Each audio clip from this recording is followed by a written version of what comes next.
تعرف مين أول جاسوس في التاريخ؟ سمعت عن أول مخبر بمرتب؟ طب تعرف الموظف العصفورة ظهر إمتى وفين؟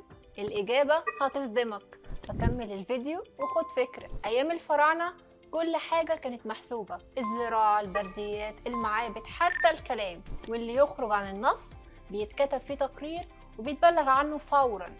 يعني قبل ما يبقى فيه كاميرات مراقبة وقبل ما نسمع جملة حد بيراقبك، الفراعنة عملوا حسابهم. الموظف كان اسمه كاتب، بس ما كانش بيرحم حد، بيضحك في وشك ويراقبك في السر.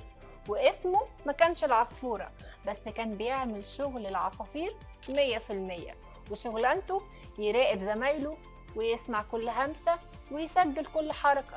يعني مثلا فلان اتكلم عن الملك بالسوء، فلان بيهمل شغله، فلانة مش بتاع الكهنة. كل ده كان بيتسجل وبيتحط في ملف سري ويوصل للفرعون بنفسه. طب عرفنا الكلام ده منين؟ أقول لك أنا، في بردية لقوها اسمها شكاوي العمال، والمعروفة بدير المدينة، بترجع لعصر رمسيس التاسع، تحديدا سنة 1110 قبل الميلاد. موظف كتب شكوى ضد زميله إنه مش بيشوف شغله كويس وبيتكلم عن الفرعون بطريقة مش كويسة.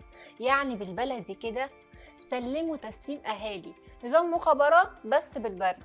المفاجأة بقى إن الموضوع ما كانش بيقتصر على العمال، حتى الكهنة كانوا تحت المراقبة، واللي بيتجرأ ويخالف الفرعون بيتبلغ عنه وهو ونصيبه بقى. يعني قبل ما كان يبقى فيه كاميرات كان فيه حضارة سابقة زمانها حتى في المراقبة.